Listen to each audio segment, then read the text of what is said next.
Now it's time for Bush to roll. He's almost out, and as we explained in the last 2 segments ago, actually, he might be back on the sauce, but he's still got to make some decisions, and some of those are pardons. Now, he's a 2-term president who has pardoned the least amount of people, certainly in recent history, about half the pardons of Bill Clinton or Ronald Reagan. Just not in a pardoning mood, Bush, because that would require some sort of mercy, etc.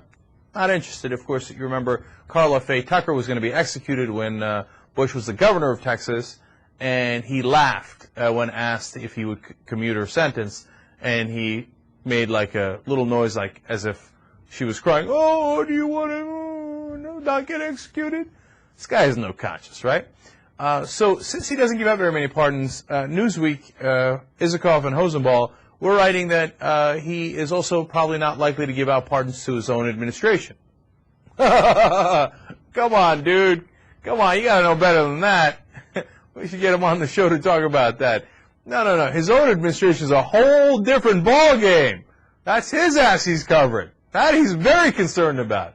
So we don't have word yet on whether he's going to do it or not. Now, technically, we have a report out from the Wall Street Journal saying, no, he's not inclined to give pardons for some of the abuses that might have happened under his administration, because he's convinced that it is legal, that they never had a problem in the first place. He said, look, I got reports from the Justice Department. I told the Justice Department, you better make sure that you say this thing is legal, whether it is or it isn't. So he feels covered. Good. You don't want to give pardons on that? Great. But he did pardon some folks. He pardoned 14 people and commuted 2 prison sentences. So who were they?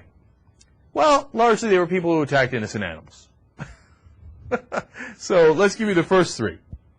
Leslie Owen Collier of Charleston, Missouri, pled guilty in 1995 to unlawfully killing 3 bald eagles in southeastern Missouri. So Bush is like, oh, you killed some bald eagles. Nicely done. You're free to go. Okay, number 2, Milton Kirk Cordes of Rapid City, South Dakota, convicted of conspiracy to violate the Lacey Act, which prohibits importation into the country of wildlife taken in violation of conservation laws. Oh, you broke conservation laws. Free to go.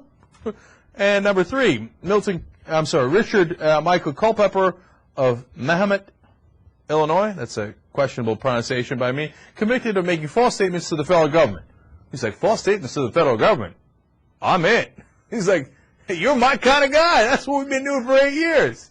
So he pardoned all those folks. Now, look, I know that you have pardons at the end of the term, and we don't know the inside and outside of these stories. And if they were pardoned by Bush, there's 2 possibilities. One, they were really needed to be pardoned, because Bush is not likely to do it unless there was some sort of travesty of justice, I guess, right? And they're highly vetted, and they don't want to run into the same trouble Bill Clinton ran into when he pardoned Mark Rich, among others, at the end of his administration. The second possibility, if Bush pardons you, is you're a real serious criminal, okay? One who violated the public trust, etc., and he's got to cover his ass. So those are the 2 possibilities. I don't know which the bald eagle killer, among others, falls into, but it was amusing that the first 3 instances were all people who were like against conservation, against animals, and in favor of lying to the federal government. Check. Classic Bush.